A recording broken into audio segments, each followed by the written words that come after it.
आप अपनी बात अभी तो बोला भी नहीं है, रुको ना। देखिए अमीश जी, ये तो संजय राउत जी तो कहते थे ठोक दिया। मुझे लगता है आज शिवसेना के बारे में डिस्कशन करके ये कांग्रेस को आज हमें खुला नहीं छोड़ना है। आज कांग्रेस जिस प्रकार से फंसी है, आज इस विषय में हमें डिस्कशन करना है। आज किशोर तिवारी जी को, वो थोड़े नॉटी जरूर हैं, मगर आज उनके नॉटीनेस को माफ है, उनके नॉटीनेस को आज मैं माफ करता हूं। आज मैं राहुल गांधी पकड़ के रखता हूं। देखिए, पहली बात है, क्या यह हकीकत नहीं है अमीश जी कि सोनिया जी और राहुल जी बेल पे बाहर हैं?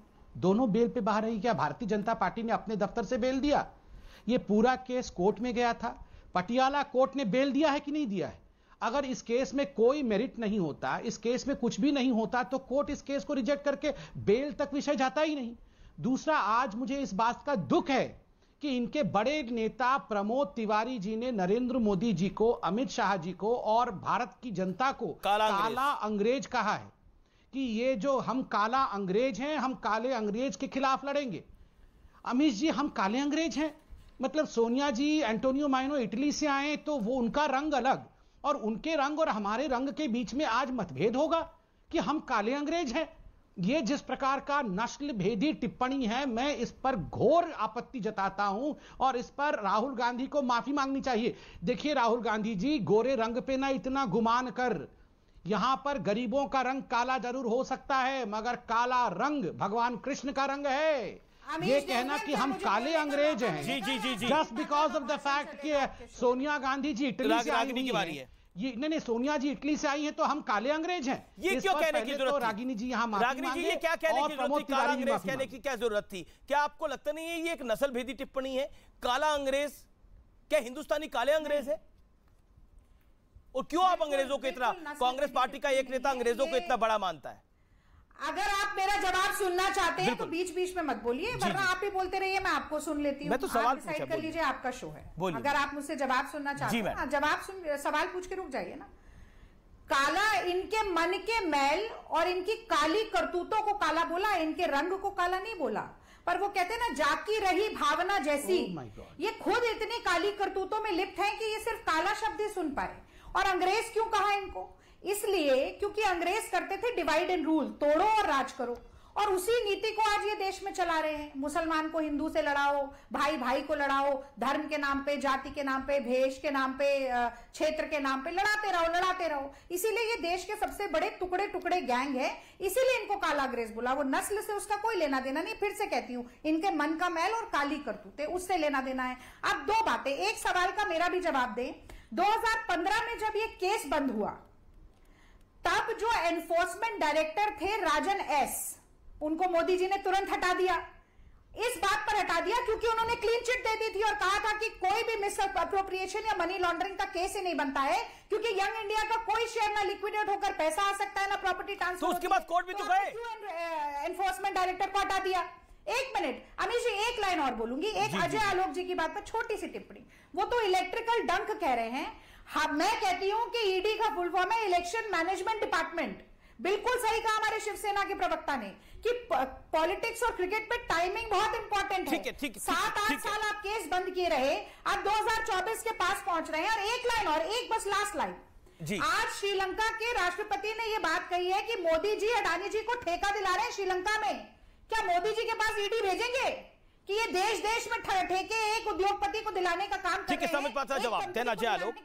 ठीक है, समझ okay. Okay Ragini, you made your point. Ragini, you made your point, my humble submission.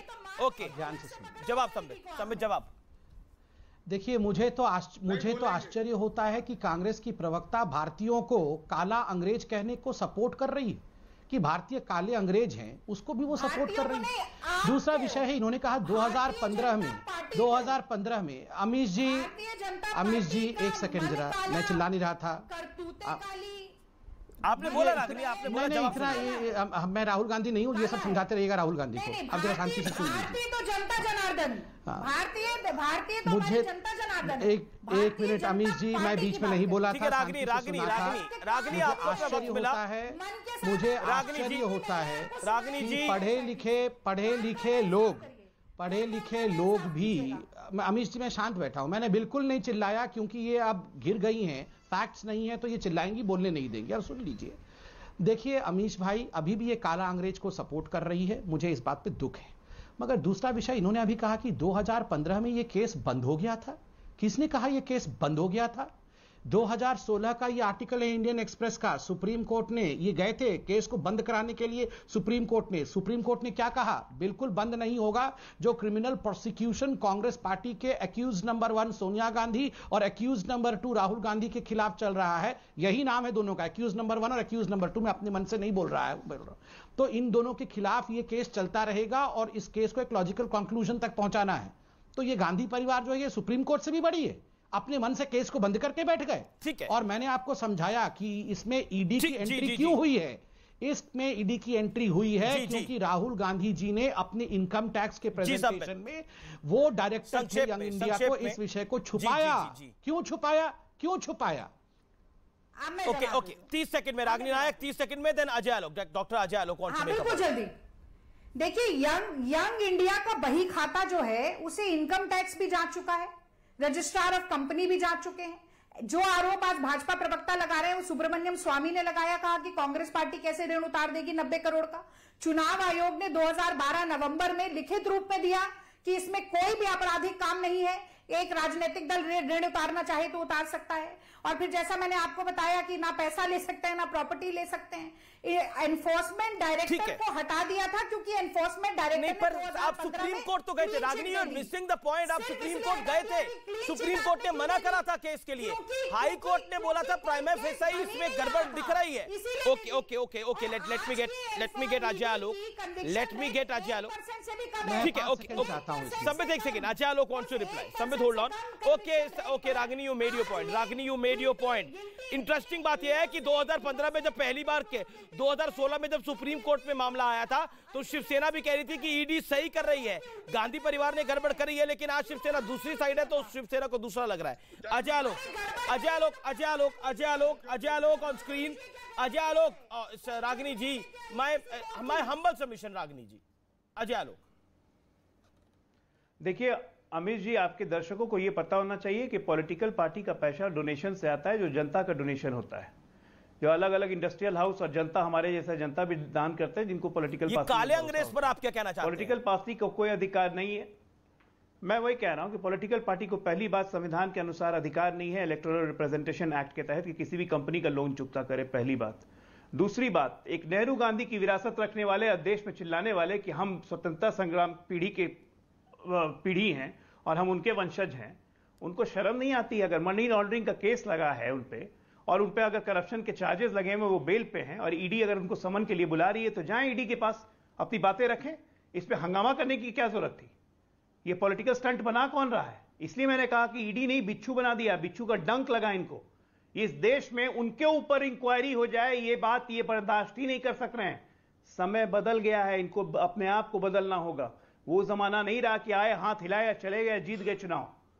अभी तो यहां से भागे अमेठी से, वायनाड से भी भागना पड़ जाएगा। ये दशा दिशा रही क्योंकि देश बदल चुका है। अगर आप पे जांच एजेंसी लगी है, वो कॉन्स्टिट्यूशनल बॉडी है, ठीक है, पॉलिटिकल वेंडेटा है, मान ली आपकी बात, तो जाइए उस वेंडेटा को फेस कीजिए ना, क्लीन चिट लेके आइए, देश के सामने आइए कि देखिए हम क्लीन होके निकले हैं। रागिनी नायक कुछ कहना चाहते हैं? पहले ही रोना गाना शुरू कर दे रहे हैं। रागिनी जी 30 सेकंड, देन किशोर तिवारी। इलेक्शन डिपार्टमेंट है तो ये है तो वो है, फेस कीजिए। पहली बात, डॉक्टर अजय आलोक, सबसे पहली बात, राहुल गांधी फेस कर रहे हैं, ईडी के दफ्तर में कर रहे हैं, सुबह से कर रहे हैं, अभी भी कर रहे हैं। कौन डर रहा है? आप लोग क्यों उछल रहे हैं? मोदी जी है कि राहुल गांधी खड़े? तो आप लोग क्यों उछल रहे हैं? डरेगा कौन? उछल क्यों रहे हैं? डॉक्टर अजय, कोई तुगलक रोड थाने पहुंच जा रहा है, कोई फतेहपुर बेड़ी थाने पहुंच जा रहा है, दो मुख्यमंत्री आ जा रहे हैं। क्यों देश में नाटक करने का क्या जरूरत है? आज तक सुना है कि देश के मुख्यमंत्री आके धरना में पार्टिसिपेट कर रहे हैं, उसको प्रिवेंटरी अरेस्ट देनी पड़ रही है। मजाक बना दिया आपने अपनी पार्टी का।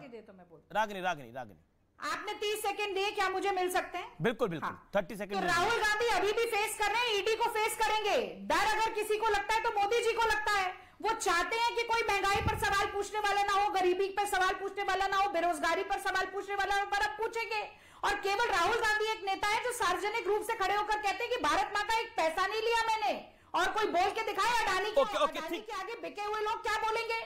और दूसरी बात, एक मिनट, दूसरी बात, आप जो बार बार बिच्छू बिच्छू कर रहे हैं ना, असल में आप लोगों को जहर के आगे कुछ दिखाई नहीं देता है। ठीक है अजय लोग, ठीक है, मैंने 30 सेकंड दिए थे, ये 30 सेकंड बिच्छू बनाने का काम आप ही का है ना, इसको बिच्छू बना के आप ही लोगों ने रखा हुआ है। रागिनी कंपनी बनाई, लोन दिया, लोन देने के बाद 2000 करोड़ की संपत्ति का मालिकाना हक ले लिया और आपके लिए कुछ बात ही नहीं हुई है। कमाल की बात है, 50 लाख दो, 2000 करोड़ की संपत्ति ले लो, ये तो ऐसा गेम प्लान है, देश को मिल जाना चाहिए ये तो। ओके ना ठीक है, आप बिल्कुल आप 1.5 मिनट बोलिए रागिनी जी, 1.5 मिनट बोलिए, अब आपका समय हुआ है। ओके किशोर तिवारी।